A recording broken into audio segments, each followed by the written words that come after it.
All right, Coach, championship week. I mean, when we talked at the beginning of the season, you talked about changing this program. We're here on this brand new field, which kind of is cool that it coincides with the brand new era at Clark Atlanta. We talked the other day, you said this season's been a dream.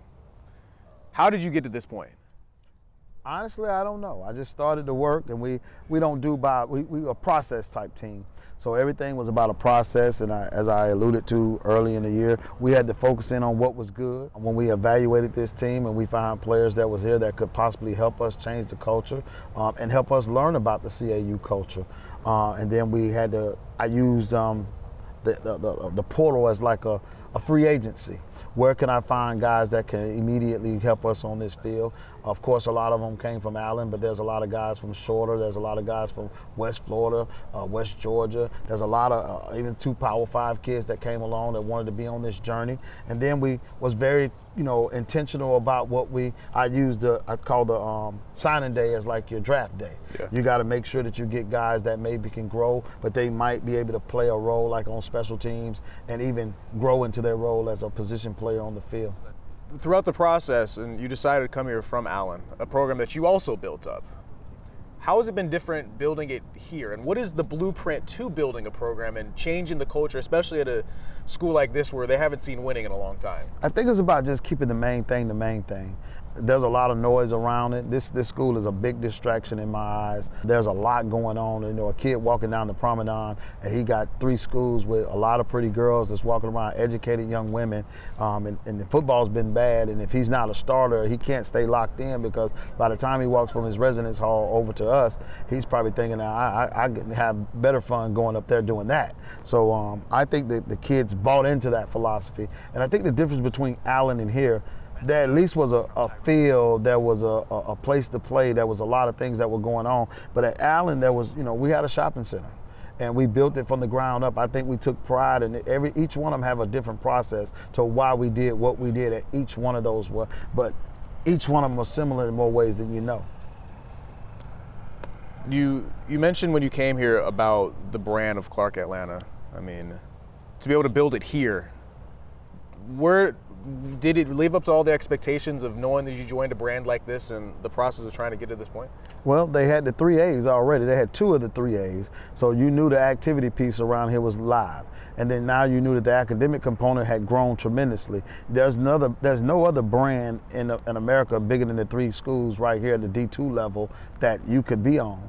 And I thought all they really needed was a winning football team to create that competitive spirit around here. And so we went to work to try to build that part of the A. And I think you have to thank people like Jarrell Drew, Dr. Drew, and you got to thank Dr. French for their vision and their trust to hire me. There's a lot of people that probably wanted this job that probably was more qualified than me to get this job, and they made a good choice.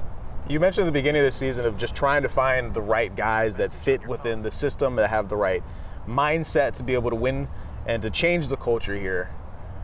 How did you find those guys? What are the guys that you're looking for and what is the process of trying to kind of weed them out as well? Well, you got to find what the institution wants first, because he got to be a good student.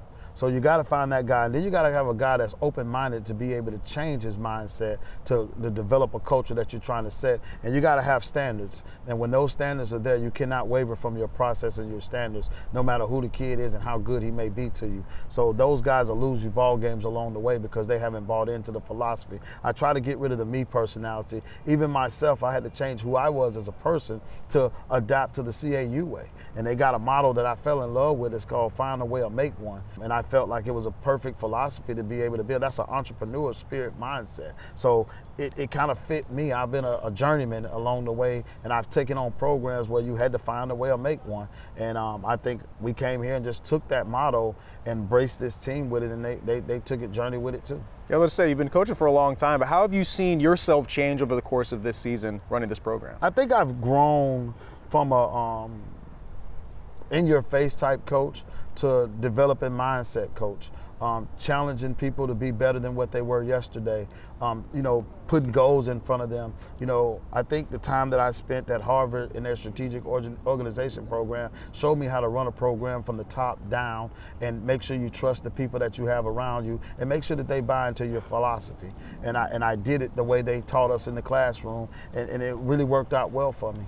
what made you make that change? Was it something that you saw on the field that made you make that switch, knowing that this way of coaching these kids will work out better than the old way you were doing it? Well, as you see in the time of college football, the lay of the land has changed. The kid is a little different. The kid that they're selecting to go to college is not coming from the projects, or not coming from, you got two-car garage where educated kids are coming from educated household. Now you got to coach those kids a little bit differently. And so when you can't negatively coach them in a negative way, you can't cuss them out, you can't degrade them, the way we was possibly coached. So now you had to figure out what triggers them, we at the reward and, a risk and reward place. So if you do something well, they're looking for a reward for that. So we had to learn how to balance that to make sure that they get, okay, if you do these things correctly, we'll do this for you. We'll make sure this happens for you. And now the kids respond to that well. So now we don't negatively coach. We try to encourage them to be better. So if you hear me say words like, so what, now what, play the next play, all those things have allowed them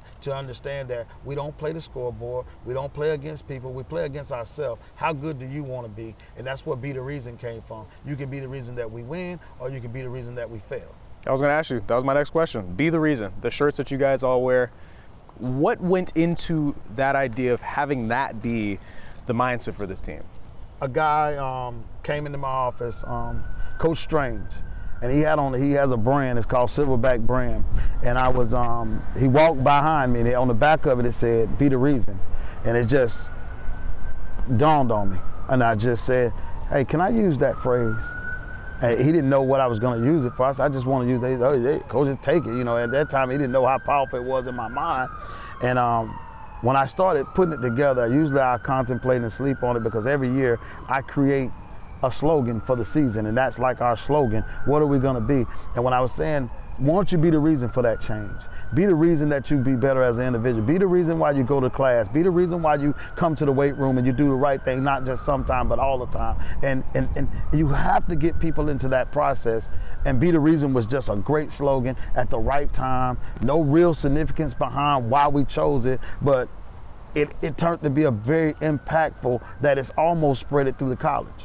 I would say one thing I think that has been, I guess, impact from my eyes as well is what you guys have been doing on social media as well. I've always felt like you can't grow a program without people seeing the program. That's right. Right? Is that why you decided to do this big work and making sure that people see what you guys are doing in social media in every game and all the connections that you've done with that? So it brings people like you, people that may not be interested or get the opportunity to be able to get into the background. You can change, you could tell the narrative or somebody else can tell it. All they ever knew about Clark Atlanta football, that it was a loser.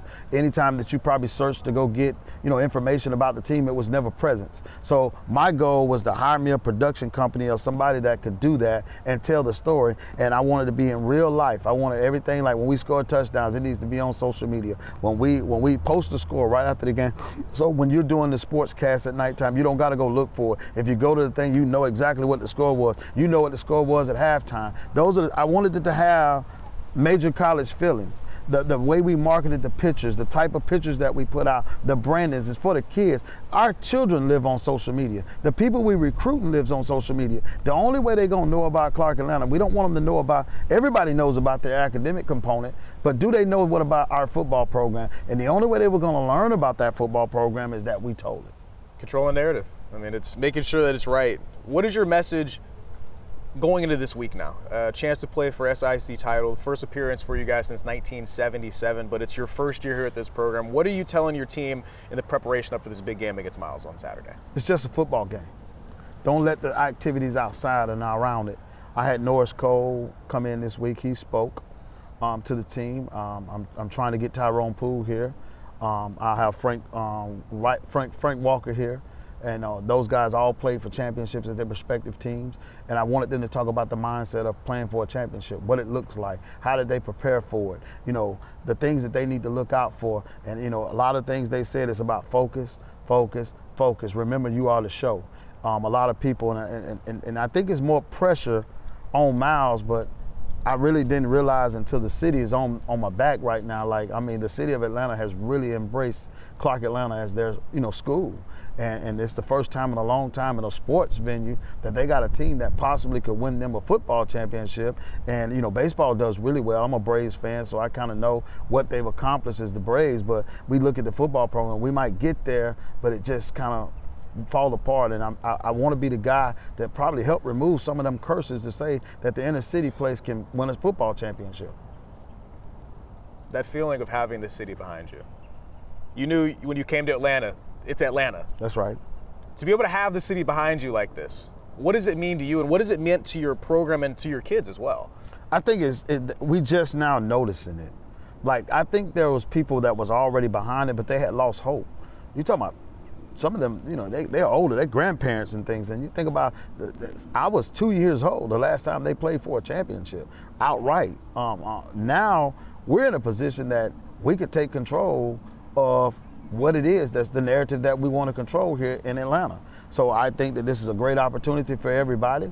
But, you know, I tell the people all the time, you don't got to worry about them. Your job is to show up and do what you've been doing every game. Just play football and let the rest take care of itself. I want to say that you talked about the distractions of a program being on a campus in this area like this. Is that, and being able to overcome those distractions, is that what helps you guys heading to a game like this where this program, like you said, hasn't seen in a long time? I've trained them a little bit.